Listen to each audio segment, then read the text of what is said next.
Sejam todos bem-vindos, GaloCast no ar. Hoje a minha convidada muito especial, afinal de contas estamos no Lilás, no Agosto Lilás, e eu vou te explicar daqui a pouco por quê da escolha da nossa convidada, Enicleia Moraes. Seja muito bem-vinda, professora. A Enicleia tem 44 anos, 2 filhos, o Vinícius e o Guilherme, é nascida em Coapó.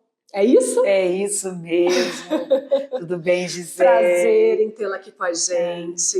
Uma prazer. Vencedora, uma guerreira, que daqui a pouquinho a gente vai contar a tua história, vai compartilhar e a gente vai incentivar e motivar as mulheres que certamente vão se inspirar e vão se encorajar com a sua história, né?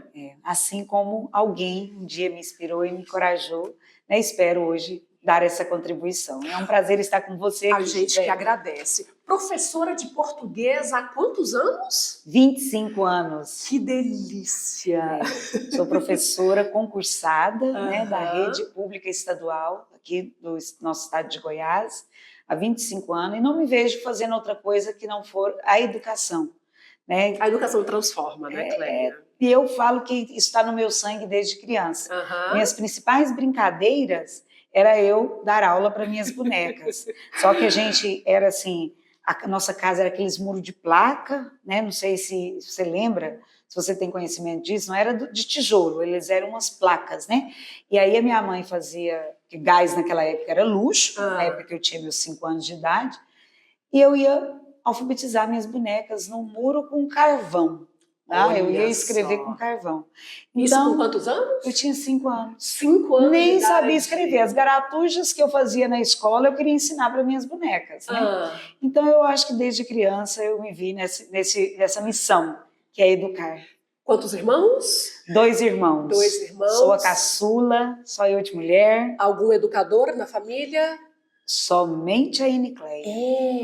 E da onde você acha que veio isso com 5 anos de idade, já brincar ali com as bonecas? Mas eu acho que isso está muito já na gente, né, Cleia? Eu também, com a sua idade, eu brincava de ser apresentadora, colocava os meus ursinhos, colocava as minhas bonecas e fazia entrevista. E também brincava de vender roupa.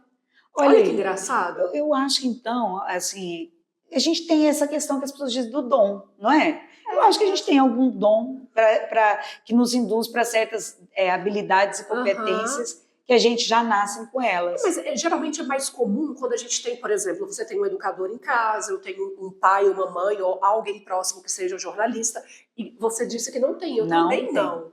E é muito curioso isso, né? É nosso, a gente já, né, provavelmente já nasce com isso, com esse dom que você colocou. Além de gostar de brincar com as bonecas, de dar aula, o que mais que a Cleia gostava de fazer na infância? Que foi em Coapó. Em Coapó. Durante quanto tempo você morou em Coapó? Na verdade, eu nasci em Coapó. Mas eu morei num distrito até meus 12 anos, né? Nasci em Coapó e morei num distrito chamado Pocelândia, que é uma cidade, um distrito, não chega a ser uma cidade, bem pertinho de Coapó, e lá eu cresci. Né? Tinha poucos habitantes, até hoje tem, mas até os 12 anos lá eu estive, e eu brincava de uma coisa que todas nós mulheres fomos ensinadas a fazer desde criança, Gisele, a desenvolver as nossas habilidades de cuidar. Era o quê? Brincar de boneca. Já preparando a gente para cuidar de pessoas, né? Era brincar de casinha, preparando a gente para cuidar do ambiente que acolhe as pessoas, brincar de cozinhadinha, as refeições para servir pessoas. Então, querendo ou não, o machismo estrutural, ele garantiu isso até nas brincadeiras das meninas, né? Então, porque a gente ganha panelinha, a gente ganha coisas de casa quando criança, a gente ganha boneca, a mãe tá ali né? A mãe ensina você a ninar a boneca. Desde sempre. Desde sempre, já nos preparando para o ofício, né? Que esse sistema patriarcal dizia que era o papel da mulher. Exatamente. Né? Mas hoje, mulheres assim como você, como nós, né? Vem rompendo com isso e tem deixado claro que nós temos várias competências e o nosso habilidades. papel aqui, né? Que não é apenas ficar na beira do fogão e cuidando de filho em casa. Não, para além disso, e até porque uma das formas da gente desconstruir o machismo estrutural já é ensinando aos nossos filhos, essa juventude, de que as tarefas domésticas, elas têm que ser divididas com todos que moram na casa. Sim. Né? Não tem que ser um papel só da mulher. Não querem dividir a conta no restaurante? Não querem dividir a conta de casa? Bem assim. Vai lavar banheiro sim, vai lavar louça sim, vai lavar o banheiro, arrumar a casa, organizar. Exatamente, porque todos usam aquele espaço. E nós sabemos, o Isamitiba sempre diz uma coisa, um escritor que eu acho ele fantástico. Onde tem alguém folgado, alguém está sufocado. Né? E o que acontecia, né? Se a gente olhar para a história? A casa era o descanso do guerreiro. Né? A mulher que ficava com todas as atividades da casa, e as atividades de casa, ela não tem fim. Não. Ela não tem 8 horas relógio. Não. É muito mais que isso. Mas o guerreiro, ele chegava das suas 8 horas de trabalho, deitava no sofá, pronto, é o descanso do guerreiro. Né? E então isso traz essa reflexão de Isamitiba. Alguém folgado, alguém sufocado. A Enicleia Moraes, docente, como surgiu? Desde quando? Foi aonde que nasceu ela? Olha Foi só. aqui em Goiânia? Hidrolândia. Hidrolândia. Gente, mas meus pais mudavam demais. Meu Deus do céu. Né, saindo de Pocelândia, aí Guapó, Pocelândia, Hidrolândia. Aí fomos para Hidrolândia. E aí lá em Hidrolândia, o ensino médio naquela época existia 2 modalidades. Que não sei se você lembra delas. Era chamado de colegial. Sim. E o magistério. Sim. E aí, para onde a Enicleia foi fazer o ensino médio?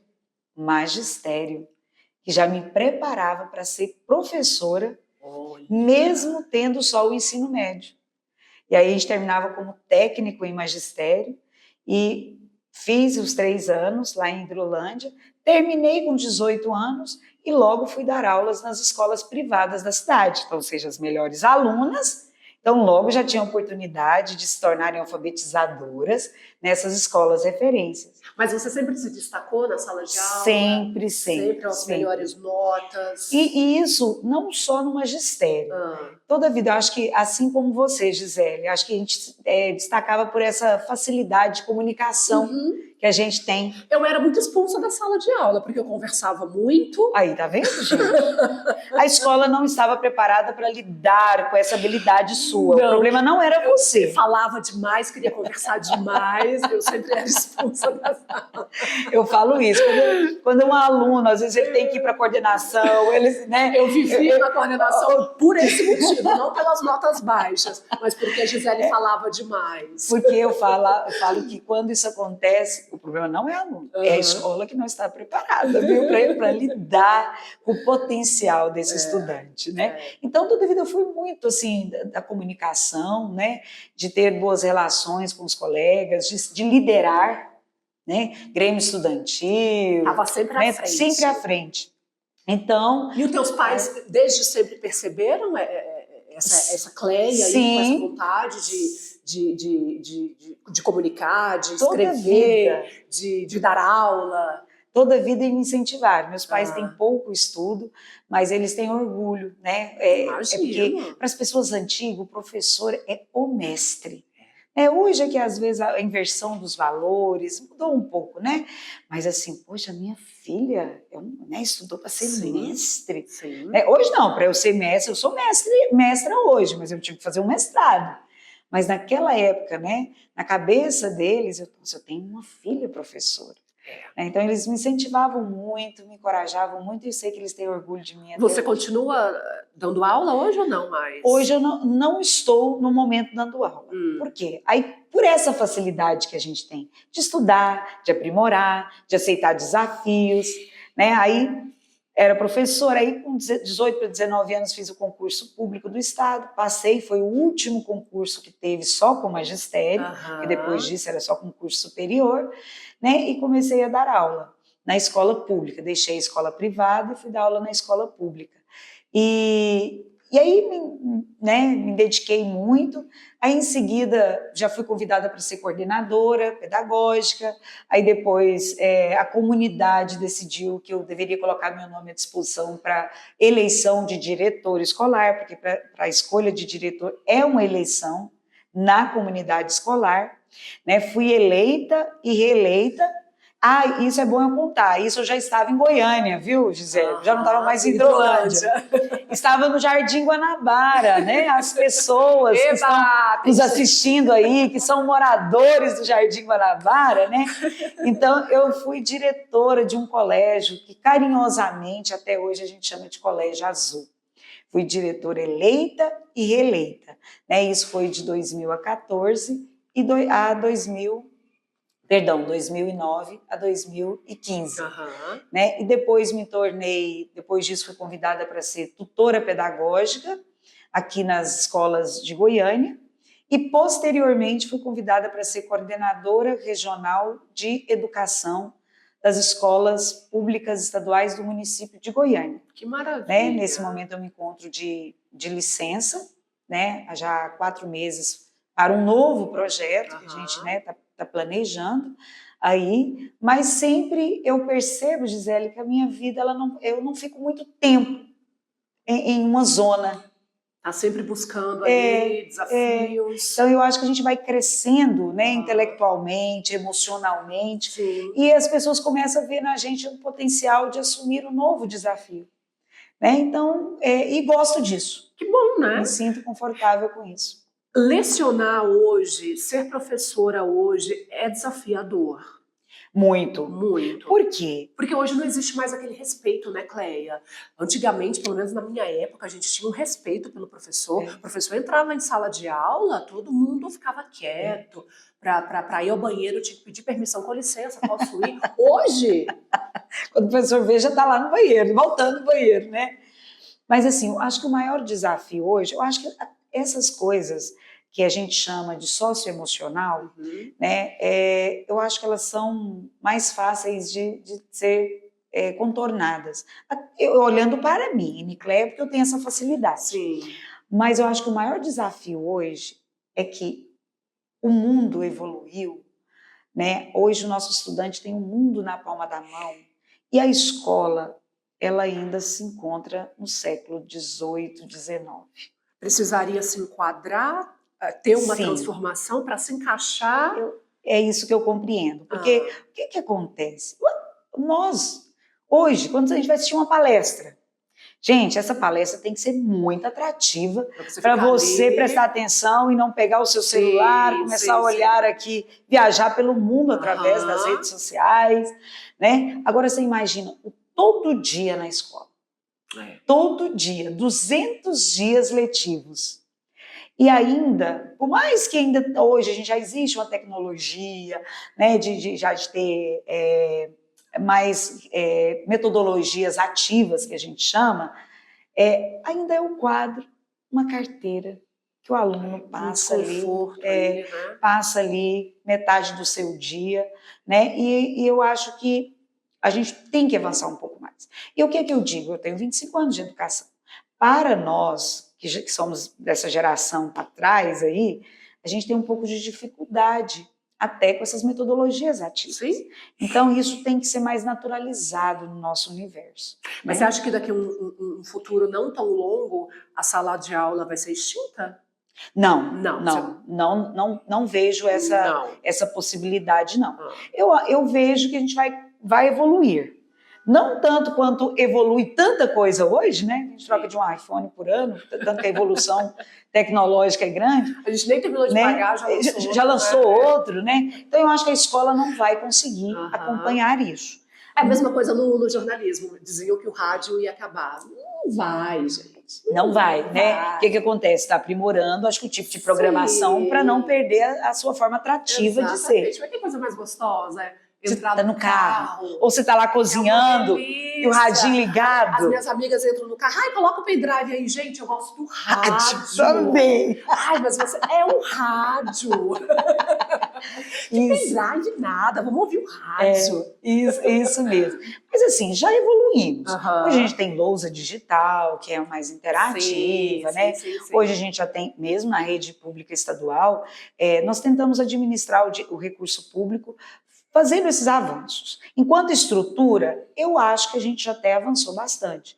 Hoje a gente já tem salas climatizadas, com bastante segurança. Eu acho que é a evolução pessoal mesmo, humana. Porque essa geração da transição ainda sofre com essa mudança, né? Isso eu não tenho dúvida. Mas como o professor ele é um ser humano muito resiliente, então a gente vai continuar avançando. É uma profissão maravilhosa que deveria ser mais reconhecida, né? Concorda? Sim, totalmente. Eu acho que a gente deveria poder trabalhar menos, ter um salário melhor, porque isso também faria as nossas aulas serem mais atrativas. Com certeza. Porque hoje, às vezes, nós temos que dar aula de manhã, de tarde, de noite, para pagar as contas, né? Diante do salário, que ainda é. Né? Já melhorou? Já melhorou, já foi pior. Mas é necessário uma valorização ainda maior. 18 anos da Lei Maria da Penha, é isso? 18 anos, a gente está no Agosto Lilás. Né? Vamos falar um pouquinho? Vamos falar. Leia, da importância da gente parar para pensar no quanto ainda a mulher sofre com a violência. Você, podemos entrar na tua história? Você foi vítima? Podemos entrar. De feminicídio? Faço questão de entrar, né? Lógico que toda mulher precisa esperar o seu tempo de ter coragem, estar pronta para contar a sua história, e eu me vejo pronta para isso. Para falar e escrever. Posso? Pode. Falar e escrever, adorei. E esse é seu presente, inclusive. Vou começar a minha leitura hoje. Alma partida, não morri para te conhecer. Exatamente. Hoje nós estamos completando 18 anos da Lei Maria da Penha. Essa lei me alcançou, né? Essa lei me contemplou, porque em 2018, quando eu tentei sair de um relacionamento abusivo, né? Que é muito comum quando você está numa relação abusiva, eles não aceitarem o fim da relação. Eu já estava com a medida protetiva há 3 meses, né? Que ele já tinha sido informado que não poderia aproximar, mas infelizmente há aqueles que não respeitam a lei. Né? E eu estava na minha casa, por volta das 10 da noite, no dia 8 de janeiro de 2018, quando eu ouvi um barulho de um curto sendo fechado e a energia da minha casa acabou. E eu me dirigi até a porta da sala, que a porta da sala abria para a garagem da casa. Ao abrir a porta, eu dei de frente com o agressor. Ele estava com a lanterninha de ciclista na testa, um revólver 38, um garrafão de gasolina, uma caixa de fósforo e a minha funerária, a dele paga. Porque ele dizia que aquele discurso clássico, se você não vai ser minha, não vai ser de mais ninguém. Não vai ser de mais ninguém. Então eu vou te matar e vou me matar, porque se você não vai estar mais nesse mundo, não faz sentido eu viver. Então nem que seja na morte, nós vamos ficar juntos. Meu Deus. E isso foi 13 horas, toda essa situação. Gisele, eu tinha certeza que eu estava morta. Sim. Então, eu estava disposta a lutar pela minha vida. Então, uma coisa que eu quero dizer, se tem alguma mulher que está numa situação, numa relação abusiva, e tem alguma situação de que ela está vendo que a vida dela está correndo perigo, não bata de frente com o agressor. A melhor estratégia, nesse momento, é recuar. Que foi o que você fez. Foi o que eu fiz. Eu não bati de frente, porque é natural o ser humano querer avançar, né, brigar, correr, gritar. Sim. Não. Naquele momento eu calei, ouvi tudo que ele tinha para dizer, fiz de conta que aquele revólver não estava me assustando, e calada. E ele falando tudo o que ele ia fazer comigo. Porque às vezes, Gisele, a gente tem uma mania de contar os nossos medos para as pessoas quando a gente está numa relação e está tudo bem. E a gente esquece a síndrome de Cinderela, que toda mulher tem, que a gente está tentando se libertar dela. A gente acha que aquela relação é para sempre, é o príncipe encantado, então você conta tudo. Meu maior pavor era me imaginar morrendo queimada. Porque quando criança, aos 7 anos, lá em Porcelândia, brincando descalça, eu chutei um monte de cinzas que tinham sido tiradas de uma caldeira. Eu queimei meus 2 pés. Então a lembrança que eu tenho dessa dor é uma dor que me causa pavor. E você falou isso para ele? Contei isso para ele. Então ele dizia assim, eu vou te dar um tiro, não para você morrer, mas para você perder as forças. E eu vou deitar você nessa cama, porque aí eu fui levando ele lá pro quarto. Foi narrando tudo. E eu vou deitar você nessa cama. Deus. Vou jogar gasolina, vou pôr fogo, vou me dar um tiro, vou cair sobre você, e nem que seja na morte, nós vamos ficar juntinhos. Então, naquele momento, eu tinha certeza que eu estava morta. E aí ele tirou uma carta de 4 páginas do bolso. Falou assim, lê essa carta. Essa carta é tudo de ruim que você fez comigo. Porque dentro da relação, o que fica com o papel do agressor, ele quer justificar todos os atos ruins dele, a culpa é da vítima, culpabilizar a vítima. Sim. Se eu fiquei nervoso, a culpa é sua. Se eu te gritei com você, a culpa é sua. Se eu te bati, a culpa é sua. Você me provocou, você me descontrolou. Né? Então ele escreveu nessa carta todo o sofrimento que ele dizia que eu estava causando a ele, né? E que ele não merecia. E aí, Gisele, eu comecei a dizer, você tem razão. Você não mereceu isso que eu fiz com você. Essa medida protetiva. Como que eu fui fazer isso? Me perdoa. Você é um homem bom. Quem realmente não presta sou eu. Não sei nem por que você insiste tanto em mim. Não sei nem por que você não desistiu de mim. Então eu fui fazendo isso e fui falando a esperança para a nossa relação. Vamos embora, vamos para onde você quiser, vamos mudar para outro país, né? Como eu falei, eu estava sentindo sua falta. Mas isso tudo foi um artifício que você... Foi, naquele momento. Ali... Mas sabe o que eu pensei? Eu vou ter que voltar para esse homem, naquele momento. É o que muitas vítimas pensam. Eu não vou sair dessa relação porque ele vai me matar. Não, então para eu viver eu vou ter que voltar para essa relação. Porque tinha uma medida protetiva, prevista na Lei Maria da Penha, né? Um direito adquirido. Mas que infelizmente para alguns homens ela não é o suficiente. Não vale. Né? Então eu falei assim, eu quero ver meus filhos crescerem. Eu não quero que eles fiquem órfãos de pai e mãe. Então se for preciso eu vou voltar. Então eu fui dando tudo aquilo que um agressor quer, que é a gente humilhando naquele momento. Né? Mas hoje eu estou aqui para dizer que é possível sair de uma relação abusiva, né? E recomeçar a vida. Né? Porque eu fiz isso. Mas naquele momento eu precisei fazer isso, né? Tive que ter relação sexual com ele, para mostrar que tudo estava voltando na sua normalidade. Teve um momento dessa relação que uma lágrima escorreu, Gisele. Essa lágrima eu não consegui segurar. E ele falou assim, você está arrependida? Me fala que você está arrependida e que você está jogando comigo. Meu Deus! E eu disse, não, eu estou emocionada, porque eu estava com saudade. Né? Então, assim, foi uma noite daquelas. Né? E aí, como que eu saí daquela situação? Ele falou, e agora, como é que a gente fica? Né? Quando o dia clareou, eu falei, me dá um tempo para eu ir atrás de um advogado, para retirar essa medida protetiva, para a gente voltar, reatar a nossa relação. Porque hoje, se a minha família te ver perto de mim, eles vão chamar a Patrulha Maria da Penha. Você vai preso. Eu não quero. Né? E ele me deu essa oportunidade. Aí só que eu tive que desbloquear ele, tive que ficar conversando com ele, para ele achar que eu estava voltando à relação. E confesso que naquele momento, Gisele, eu cheguei a pensar, eu acho que eu vou ter que voltar. Porque a mulher, quando ela está numa relação abusiva, ela se torna refém.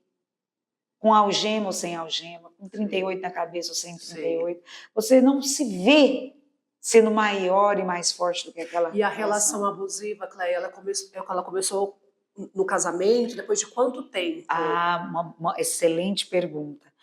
Na verdade, hoje eu olho para trás, no namoro já se percebia que essa relação ia ser abusiva. Não queria ver, não queria... Mas a escola não falava sobre isso com a gente, a família não falava sobre isso com a gente, a igreja não falava sobre isso com a gente. Você achava que era normal. Isso, a gente acha que é normal.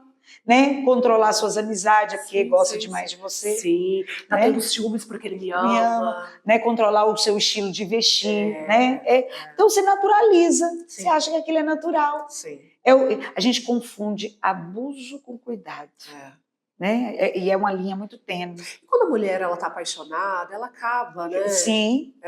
Fingindo ou não querendo ver, ou não querendo, né? Exatamente. Aí depois que casa, aí a coisa fica tensa. Ou seja, ele se sente dono. Mas tem uma explicação histórica para isso. Porque no passado, as mulheres, quando casava com um homem, ela deixava de ter o sobrenome que ela trazia do pai, que nem era da mãe. Sim. E ali no cartório passava-se para o nome do marido. E no inconsciente coletivo, né, o que se faz quando você compra um carro, você compra uma carro e vai no cartório? Aquilo te pertence, aquilo é seu. Você faz o que bem quiser com aquilo.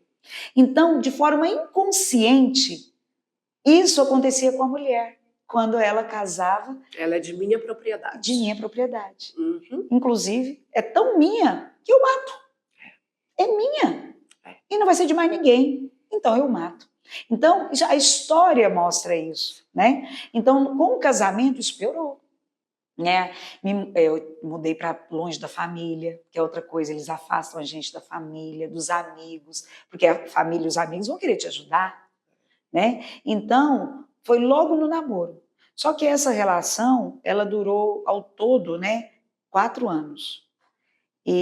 Mas parece que foi 40 da minha vida. Eu imagino. Né? Pelo sofrimento que foi. Né? Então, mas a primeira violência física ou verbal, ela veio no casamento? No casamento. Porque antes do casamento, às vezes tem a violência psicológica, sim. Só que ela vem acompanhada da palavra meu amor, né? Meu bem, você tá linda com essa roupa, mas para mim, não veste essa blusinha, tomara que caia, mostrar esse bronze, não, meu amor, deixa só para mim. Já é uma violência psicológica, né? Porque você está tirando o seu direito de escolher. Mas ela vem disfarçada.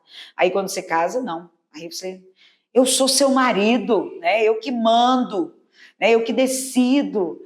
Né? Então, teve muito essa violência psicológica, a violência moral, que é quando as calúnias, a difamação. São vários tipos, né, Cleia, de violência. Violência física, moral, verbal, até patrimonial. Existe. E, inclusive, todas previstas da Lei Maria da Penha, que estamos completando os 18 anos. Sim. E a patrimonial é muito interessante, a sutileza dela.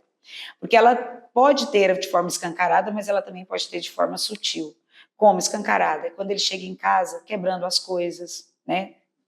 Pega seu celular, como foi o meu um dia, falando que eu não estava falando com quem não deveria, jogou do 20º andar, né? Não, destruição de patrimônio, né? E tem aquele que, quando eles falam, vamos ter conta em conjunto, eu sou melhor para administrar do que você, né? Eu vou administrar o seu dinheiro para a família, né? Então, isso também é violência patrimonial, quando você não gera o seu próprio dinheiro. Esses vários tipos de violência, ele cometia na frente dos filhos? Eu acho que é importante eu esclarecer uma outra coisa aqui. Ele não é o pai dos meus filhos. Tá. Né? Hidrolândia, interior. A gente namora, o primeiro namoradinho a gente casa, né? E aí eu também fui a primeira namorada do pai dos meus filhos. Casamos em Hidrolândia. Mas os filhos não conviviam juntos? Conviviam, mas eu sempre consegui não fazer com que ele perdesse o controle na frente dos meus filhos. Então, ele não é o pai dos meus filhos. Foi uma segunda relação que é natural, né? Eu e o pai dos meus filhos temos uma relação excelente como pai de filhos, e eu fui recomeçar com essa pessoa. Você vê, eu não era novinha. Você vê como isso não tem idade, como não tá escancarado as pessoas que têm um padrão, esse padrão de comportamento, né? Então foi nessa segunda relação que, infelizmente, eu passei por todos esses abusos. Não na frente dos meninos, o que acontecia? Como ele me tirou do trabalho, eu tirei uma licença por um bom tempo, que ele dizia que não precisava mais de eu trabalhar, né? Então, eu consegui administrar, como eu dediquei muito a minha vida para ele, então ele não tinha por que brigar muito comigo, né? Então, eu acabei cedendo para que isso fosse evitado. Mas até parte dessa relação eu nem sabia que era abuso, achava que era a criação, é assim mesmo.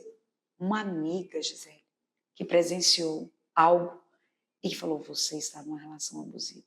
Ela disse isso para você? Disse. E eu falei, o que é isso? Para mim, e na minha cabeça, violência doméstica, eu não me atentava para isso, achava que era só física. Não tem lugar roxo aqui em mim, ele não me bate. Sim, o que muitas mulheres pensam, né? Pensam e aguentam. Não, ele não me agrediu, ele não me bateu, eu não sofro violência nenhuma. E eu quero dizer que, infelizmente, não é só essa violência. Então, no primeiro momento, eu fiquei armada com ela. Mas ela não desistiu de mim. E é isso que eu quero dizer, né, para pessoas que estão aqui acompanhando o nosso podcast, que se você conhece alguém, alguma mulher que está no ciclo da violência doméstica, não desista dela. Porque ninguém sai de uma relação abusiva sozinha. E o que uma vítima de violência precisa? De acolhimento e não julgamento. Falei para você não envolver com esse homem, né? Ou, você tá vendo, gente, aquela mulher sofre tanto, mas parece que ela gosta. Não, gente, é dependência. A gente ouve muito isso, né? Mas ela gosta, ela gosta de apanhar. Exato, ninguém gosta. A dependência emocional, ela é tão real quanto qualquer outra dependência. O nome diz dependência. Sim. Então, a gente precisa de uma ajuda externa para a gente desintoxicar daquela relação. Sair dela e não ter recaídas. Muitas mulheres saem e têm a recaída, né? Mas porque ela gosta daquilo? Não. É um monte de fatores.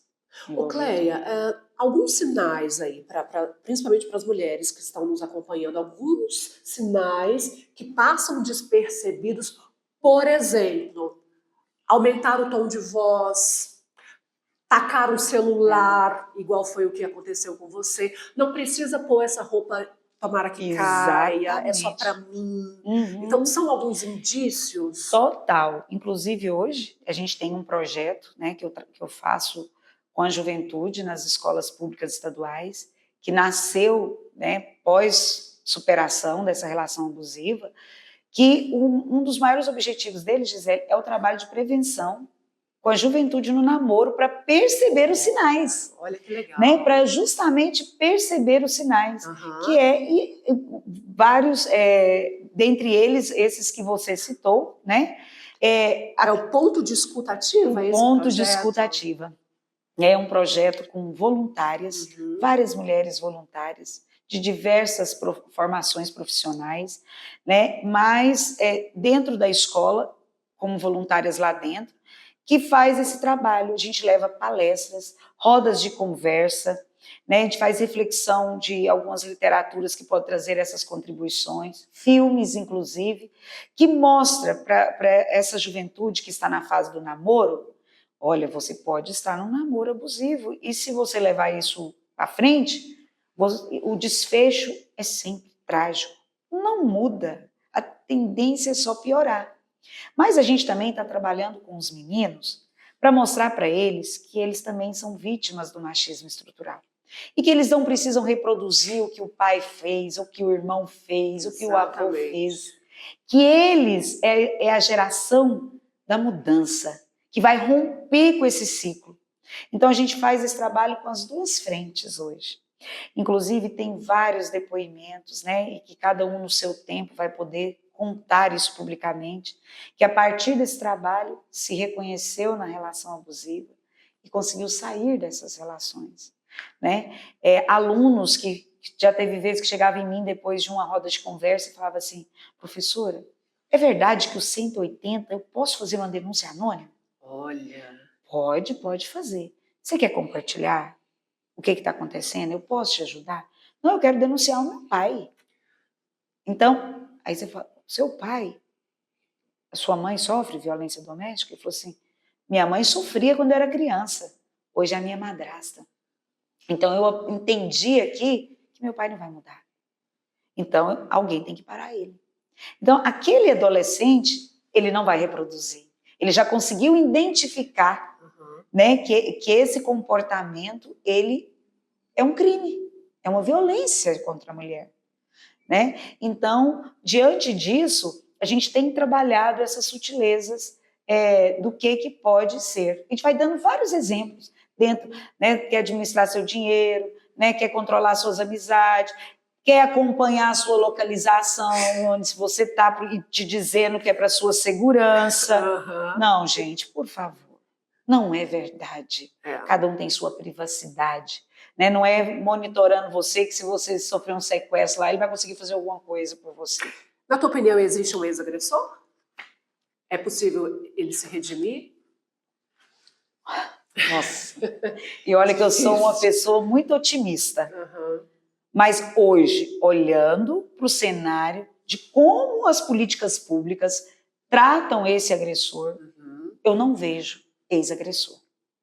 Então, eu acredito que a gente tem que prevenir para que essa juventude não se torne um agressor. Porque uma vez que ele se torna, a forma das políticas públicas que existe hoje, ela não vai contribuir para que haja mudança. Porque, olha, vai para a cadeia por ter cometido um crime contra uma mulher.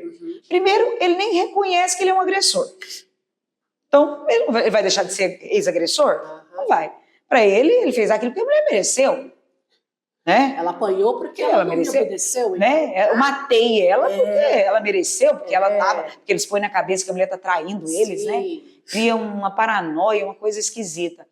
E quando ele vai ficar recluso, não existe hoje um acompanhamento com esse indivíduo de forma psicológica. Para tentar transformar. Não tem. Mentalmente, né, para mostrar para ele, olha, o que veio para cá foi alguns comportamentos, foi padrões, fazer um trabalho psicológico, gente, como se faz, porque a doença mental, emocional, ela é tão real quanto qualquer outra. E tem que ser tratada. Né? E quantos ali, às vezes, tem alguma psicopatia, sociopatia, que precisa ser levada a sério. E aí não, põe esse indivíduo lá dentro da cadeia, como punição pelo crime que ele cometeu, e a hora que ele sair de lá, isso que levou ele a cometer esses transtornos todos que ele tem, não foi tratado. Ou seja, nada mudou. Então, não dá para dizer que tem um ex-agressor, como com hoje, as políticas públicas que existem hoje. Isso tem que ser repensado. Ô, Cleia, vamos voltar nas 13 horas lá que você passou, imagino, né? Aliás, eu nem consigo imaginar o quanto foram tenebrosas. Você fingiu ali, né, que aceitaria o retorno com ele. E como foram os dias seguintes a esse momento que você viveu? É importante. Aí, durante uma semana, eu consegui ir falando com ele para ganhar tempo. Eu estava já em terapia nesses 3 meses que eu já tinha feito medida protetiva. Para não ter recaída, para recomeçar a vida. Então, a primeira pessoa, depois de tudo isso, que eu tive coragem de ligar foi para o meu terapeuta, né? E não para minha família, porque eu pensava assim, meu Deus, minha família souber de um trem desse vai acabar numa desgraça. E aí, Gisele, eu tive como que se fala, gente? Quando você passa por um trauma muito grande, né? Então, eu tive uma síndrome do pânico pós-trauma, desencadeou, né? Então, acabou isso refletindo no físico. Né? Então, por exemplo, quando eu não conseguia ficar no escuro, porque aí eu revisitava todas aquelas cenas. Se a energia acabasse, então, eu ia parar no hospital de pânico. E com isso, somatizou também algumas outras coisas no organismo que levou a hemorragias, sangramentos intancáveis. Tive que ficar internada alguns dias depois desse evento. Mas você não contou para a tua família o que aconteceu? Depois de uns 15 dias que eu tive coragem.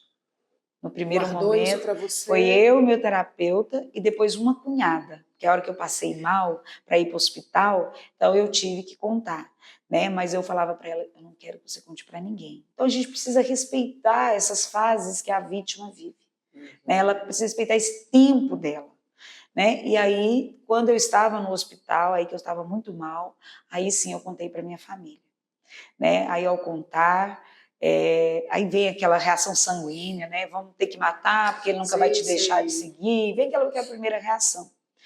E eu tive que, inclusive, tirar o útero com 37 anos de idade, porque o sangramento, nenhum tratamento medicamentoso resolveu o problema. E aí eu tive que, infelizmente, né, desencadeou a endometriose e foi complicando, e chegamos à conclusão de que teríamos que fazer uma histerectomia, e eu que planejava ter uma terceira gestação. Né? Eu sempre sonhei em ter 3 filhos, mas hoje o ponto de escuta e o alma partida é a minha terceira gestação. Né? E aí eu fiquei tentando conversar, assim, ganhar tempo com ele. E eu falei, não, eu vou procurar um advogado, vou pedir para retirar essa medida. Às vezes assim ele fica quieto. A gente sempre acha que eles vão mudar. Né? E o advogado falou, não vai mudar. E aí teve um dia que eu surtei, bloqueei ele. Falei, não dou conta mais nem de ouvir a voz desse homem. Mas enquanto a gente conversou, Gisele, eu construí várias evidências no WhatsApp de tudo que aconteceu na minha casa. A gente foi voltando naquele dia. E aí eu bloqueei ele começou a me seguir de moto. E aí num dia que eu vi ele me seguindo, meu irmão conseguiu alcançar a gente e filmou ele me seguindo. Aí nesse dia nós fomos para a delegacia, mostramos... Medida protetiva não funcionava, aí né? a gente foi mostrar no vídeo que a medida protetiva tinha sido descumprida. Então, ou seja, quando descumpre eu tenho que ir lá e falar que foi descumprida e ele vai preso. Mas, ou seja, não conseguiu me prevenir que ele não fosse. Né? Infelizmente, eu sei que não é impossível ter um policial ao lado de cada vítima, né? Mas para isso eu vou mostrar aqui algo que pode resolver esse problema bastante. Né? E aí, aí naquele dia ele foi preso. Ele ficou 100 dias preso pelo descumprimento. E foi naquele dia que ele foi preso que eu tive coragem de contar tudo o que aconteceu na minha casa. Aí nasceu um novo processo. Como não foi preso em flagrante, ele ia ter o direito de responder o processo em liberdade. E o que aconteceu? Quando ele ia sair dos 100 dias pelo descumprimento, eu desorientei. Falei, agora ele sabe que eu joguei com ele vai me matar. Agora, E eu fui até o Ministério Público, né? Porque lá estava o meu processo. Agora você imagina uma vítima toda sequelada emocionalmente, ela tem que cuidar da sua própria segurança. Olha o quanto a gente tem que avançar nas políticas públicas desse enfrentamento da violência contra a mulher e garantir a sua estabilidade emocional e física. Que loucura. E eu fui lá, a promotora falou, Nicleia, infelizmente, não tem lei que eu segure ele. Ele vai ter o direito de responder em liberdade. E aí eu falei assim, e aí ela falou assim, eu não vi com maldade o que ela me disse. Olha, para sua segurança, diante de tudo que esse homem é melhor você sair do Goiás por um tempo, até ele passar essa raiva. É o que muitas mulheres fazem. Mudar de cidade, mudar de estado, né? Perder o contato com as suas origens para poder se manter viva. E naquela hora eu fiquei muito nervosa. Eu falei, eu sou a vítima aqui. E eu não vou fugir. Eu não vou. Não é eu que vou me esconder, tem que ter uma saída. É dever do Estado me proteger. Exatamente. E naquele momento a promotora disse, então vamos fazer o seguinte, vamos pedir o botão antipânico para você. Eu nunca tinha ouvido falar. É esse aqui, esse dispositivo. Falei, o que é isso? Ela falou assim, é um dispositivo que vai ser configurado na tornozeleira dele. Nós vamos pedir no processo que ele saia com a tornozeleira. E esse botão, Gisele, como que ele acontece? Ele é configurado na tornozeleira, existe uma central de monitoramento, assim como essa TV, que fica agentes 24 horas olhando para aquele monitoramento, e lá tem um pontinho que é a enicleia. E a enicleia está dentro de um círculo, e o agressor está fora do círculo. Se o agressor entrar no círculo, significa que ele está entrando no raio que a medida diz que ele não pode aproximar. Aí esse dispositivo vibra, apita, chega um SMS no meu celular, dizendo, atenção, proximidade, Lei Maria da Penha. Olha! Isso aqui funciona. O problema é que não é uma política pública divulgada, porque tudo é oneroso, né? Mas não tem nada que custe mais caro do que a vida de uma mulher. Porque quando uma mulher morre, não está morrendo simplesmente uma mulher, mas uma mãe, uma filha, uma irmã, uma mulher que tinha sonhos e muita vontade de viver. E você se sente protegida? Totalmente. Vivi com isso, me protegendo por 4 anos que durou o processo. 4 anos. Ele testou isso aqui algumas vezes. Ele sabia onde eu trabalhava, nas primeiras semanas que eu estava com isso aqui, e ele passava na rua e apitava. Por passar na rua, isso não leva ele preso, porque a rua é pública.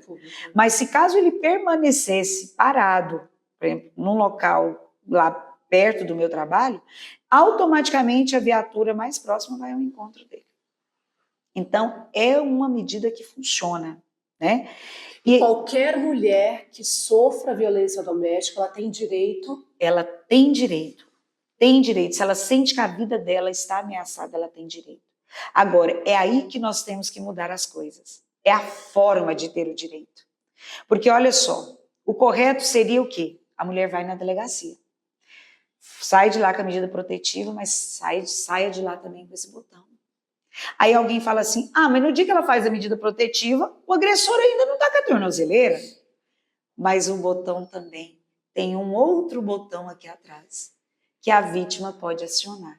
Então, se nesse primeiro estágio o agressor não está com a tornozeleira, mas ela está com esse dispositivo, caso ele aproxime, ela aperta, a viatura mais próxima vai ao encontro dela.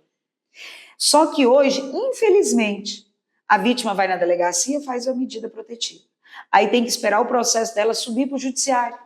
Aí lá no judiciário, ela vai ter que ir lá, ou um advogado que representa ela, ou a defensoria pública, ir lá para pedir para o juiz, no processo, que ela quer um botão. E durante esse tempo todo? É onde acontecem as tragédias. Então, são 2 coisas que precisamos evoluir. Uma, tornar isso público e notório. Muitas mulheres até hoje não sabem desse dispositivo. Que isso aqui pode garantir a segurança dela, pode fazer ela voltar a ter uma vida quase normal, porque normal nunca mais será, né, gente? Isso é fato. E fazer com que isso seja de mais fácil acesso, no ato da denúncia, porque ela já sai de lá com essa segurança. Então, o processo durou 4 anos. Ele foi condenado ao regime fechado há 9 anos. Todo mundo tem direito de recorrer nas suas instâncias, ele recorreu, mas todas ele perdeu. Então, mas demorou 4 anos esse processo. E se eu não tivesse com esse dispositivo? Será que eu estaria aqui para contar? Exatamente. Será que se eu não tivesse usufruindo dessa política pública que é direito de toda mulher que sai de uma relação abusiva, eu estaria aqui? Não estaria, eu tenho certeza. E aí ele foi preso o ano passado. Então, agora em julho fez 1 ano que ele está em regime fechado. Hoje eu estou com esse dispositivo com caráter pedagógico. Né? A central de monitoramento vê o trabalho que eu faço hoje com ele, né? Tornando ele popular, né? Tornando ele assim, mostrando o que um aparelho deste pode evitar tanto sofrimento na vida de uma mulher e dos seus familiares. Então, nós só precisamos fazer isso que nós estamos fazendo hoje aqui, Gisele. Gravando um podcast. E como que você se sente, Cleia, hoje, falando abertamente, eu imagino de uma maneira mais tranquila, né? Porque Sim. Na época era difícil falar, é difícil para quem sofre violência falar sobre. Você conseguiu passar por tudo isso? Como é hoje a Cleia? Porque são muitos traumas, muitas inseguranças. Hoje, ok, ele está preso, mas a gente sabe que ele pode ser libertado. E será, né? Ele vai cumprir. Será? E será? Como é hoje o teu sentimento?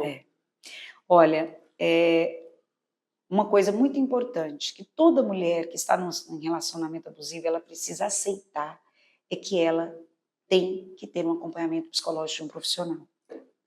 Então, isso é fato. A mulher que está saindo de uma relação abusiva, ela precisa ter um acompanhamento psicológico, e eu tive, e ter um acompanhamento jurídico. E eu tive. Por quê? Nós não temos condição racional,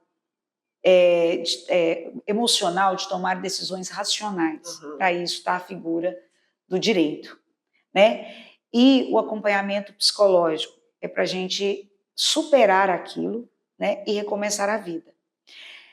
E eu consegui fazer esse acompanhamento psicológico, tanto individual como em grupo, com outras mulheres, um grupo reflexivo de mulheres que passaram por violência doméstica, e ali a gente se ajuda, compartilham as histórias, né, e compartilham os apoios. Então eu digo que isso foi muito importante na minha vida, foi um divisor de águas. Mas esse trabalho psicológico que você fez, conseguiu fazer com que a Cleia ficasse 100% bem? Olha, não, 100%... É muito difícil. É muito difícil. Né?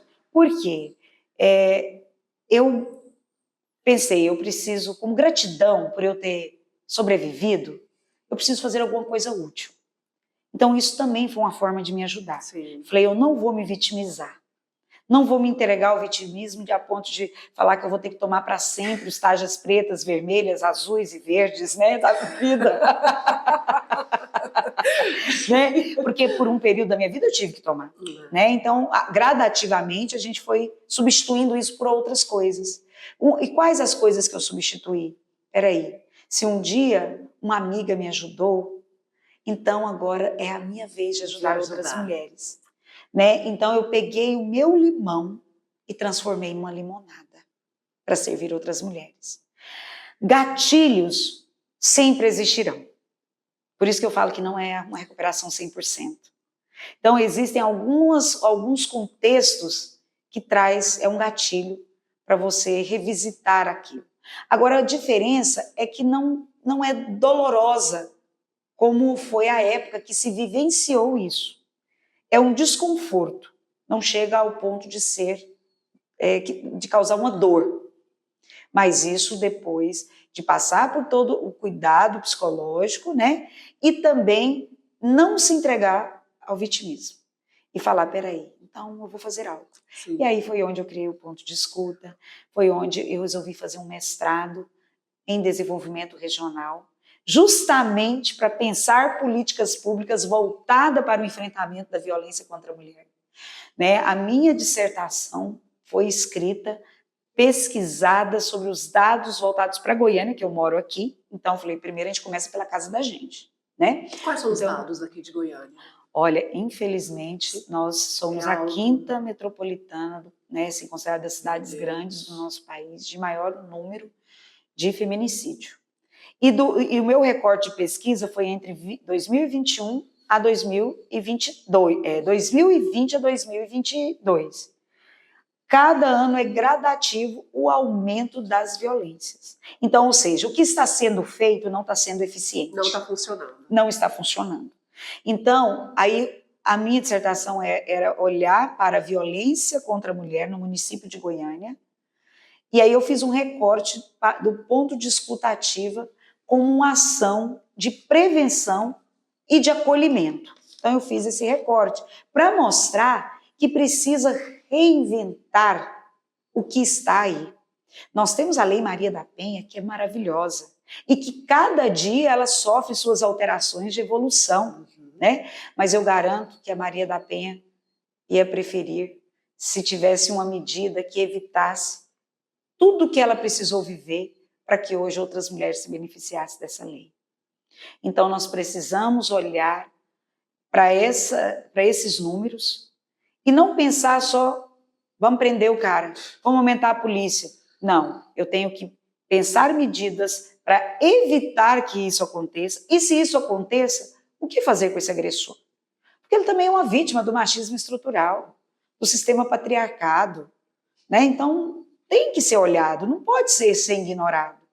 Então, hoje aí eu fui fazer o meu mestrado, e aí com isso, hoje várias escolas estaduais em Goiânia, de forma voluntária, têm o projeto, e cada uma dessas escolas que acolheu esse projeto tem uma mulher intitulada como ouvidola, ela recebe um título com bottom, sabe? E ela fala assim, olha, eu posso te ouvir sobre relacionamento abusivo e não vou te julgar. E aí, a partir desse primeiro momento, ela faz o acolhimento e a gente encaminha essa vítima para a rede de apoio, que hoje a gente tem o NUDEM, né, que também é muito pouco divulgado, que é um núcleo de acolhimento de mulheres, e lá ela já recebe atendimento psicológico, de assistente social, porque às vezes ela tem direito de algum programa social que vai ajudar ela não permanecer naquela relação, e também o apoio jurídico, né? Uhum. E no meio de tudo isso, eu falei, eu quero deixar como professora de língua portuguesa, amo literatura, né? Falei, vou também deixar a minha história escrita. E foi onde nasceu o Alma Partida, Não Morri para Te Conhecer. E, né, cada mulher que hoje eu ajudo ela a planejar, algumas mulheres, Gisele, é possível planejar a saída da relação. Elas chegam e falam, eu me reconheço na relação abusiva.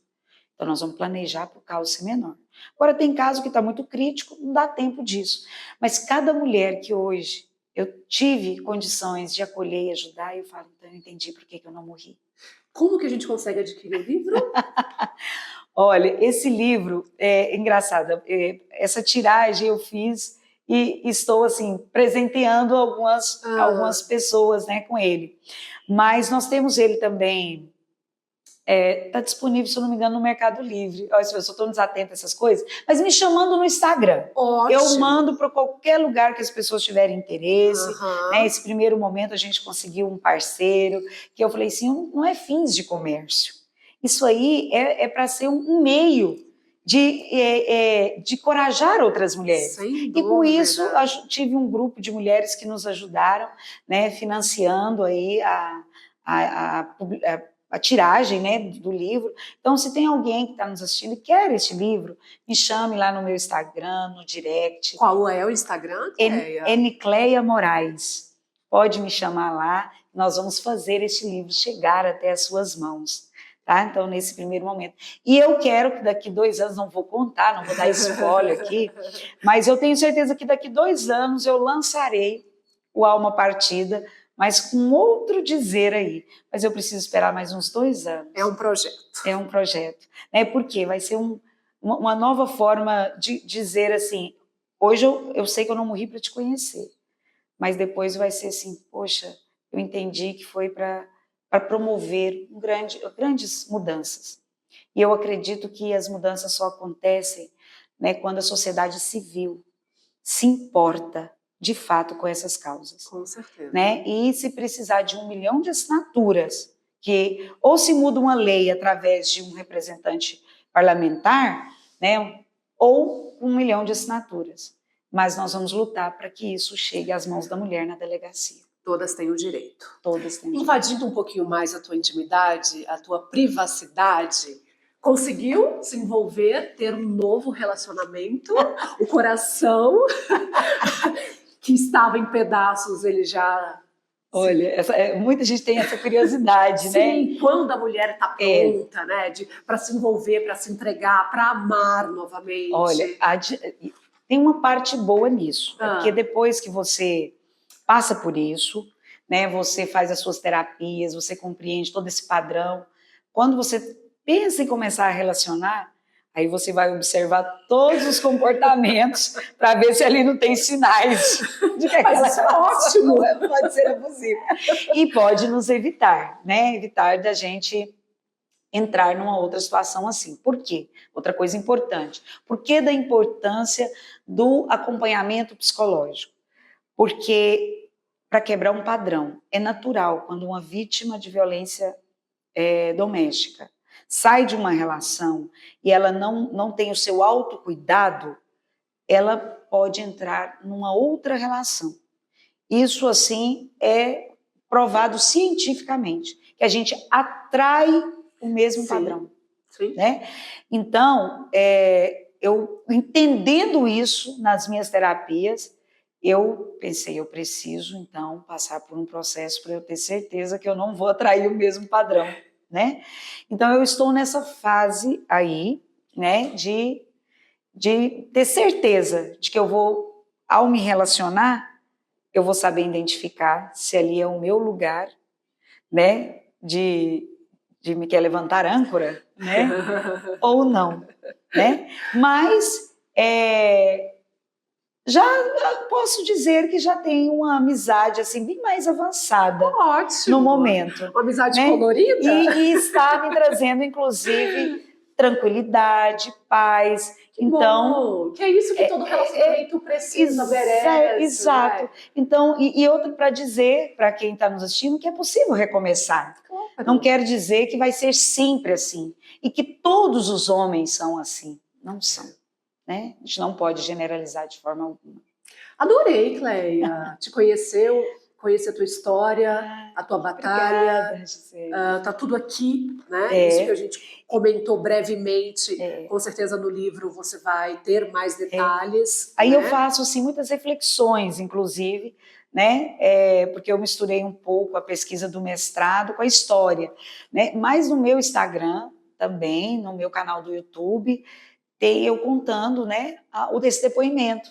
Porque às vezes você lembra de alguém que fala assim, poxa, era tão importante a fulana ouvir essa história. Pode ir lá no meu Instagram, Cleia Moraes, né, lá na bio você vai achar o meu canal do YouTube e lá vai estar a minha história, vai estar eu gravando vídeos, trazendo essas reflexões, né, eu dando algumas contribuições, porque eu acredito como educadora que o que transforma a nossa história, a nossa realidade é o conhecimento. É o conhecimento que transforma. O ponto de escuta ativa, o projeto, como que as escolas que ainda não têm o projeto, elas conseguem? Entrando em contato comigo, como eu sou a idealizadora dele, né, podem falar direto comigo, né, lá no meu Instagram, pode me chamar no direct, porque aí a gente tem hoje várias ouvidoras, né, como voluntárias, porque a gente capacita essas mulheres. Porque assim, por que de ouvidoras? Né? Eu sei que a gente já chegou ao fim. Assim como antigamente as parteiras eram chamadas de doulas. Uhum. Elas não tinham o curso de medicina, mas elas tinham competência e experiência para trazer a vida. Né? Assim é uma mulher que está pronta para ouvir uma outra e acolher. Ela não precisa ter um diploma de psicóloga para isso. Ela basta ter a escolha de que eu quero ouvir. Aí a gente estuda a Lei Maria da Penha, a gente faz formações básicas de como fazer uma escuta ativa. Né? Hoje eu tenho a universidade, a Unialfa, como uma parceira que dá essas formações. Inclusive, ela é a universidade pioneira a lançar o ponto de escuta no universo acadêmico. Lá hoje tem uma sala, tem as ouvidoras do curso de psicologia, que são estudantes, né, que acolhe mulheres e meninas que estão em situação de violência. Então, nós estamos prontas para levar o projeto para qualquer lugar, né? Não só as escolas, inclusive alguma empresa. Sim. Eu quero que a minha empresa tenha reflexões sobre empoderamento feminino, enfrentamento da violência contra a mulher, e que se a mulher está se sentindo, aqui tem um lugar para ela falar. A gente precisa ampliar essa rede de apoio. Poderíamos ver até aqui no próprio shopping. Aqui no próprio shopping, né? Pode ter, sim. Olha que legal. Né? Assim como a gente sabe o endereço de onde é o marketing, então tem um espaço que está lá, aqui tem um ponto de escuta para acolher mulheres que estão em situação Porque de muitas mulheres a gente nem imagina, né, Cleia? Não. Elas colocam uma carapuça, colocam uma maquiagem, um salto alto, e a gente nem imagina que dentro de casa essa mulher, ela sofre algum tipo de violência. Quem me conhece fala assim, nunca imaginava. Jamais, nunca. E assim, outras, muitas. E mulheres com belíssimas histórias, sim, com grandes protagonismo, mas quando se fala da dependência emocional, todas somos vítimas na mesma esfera. Amei te conhecer, amei conhecer a sua história. Que bom, né? Poder compartilhar isso e poder falar abertamente sobre um assunto que é tão delicado, é tão íntimo, é tão seu, né? E a gente teve a oportunidade de tanto tê-la aqui e também no livro. Então, reforçar para quem quiser mais informações, sim, a rede social. Cleia, por favor. Né? Pode ir no meu Instagram, @ncleiamoraes. Muito obrigada mais uma vez. Até a próxima oportunidade. Tem filho 2 nascendo, né? Tem filho 2. Daqui uns 2 aninhos tá aí, nas prateleiras. Obrigada pela oportunidade. A gente vai ficando por aqui. Até o próximo GaloCast. Até. Tchau, tchau.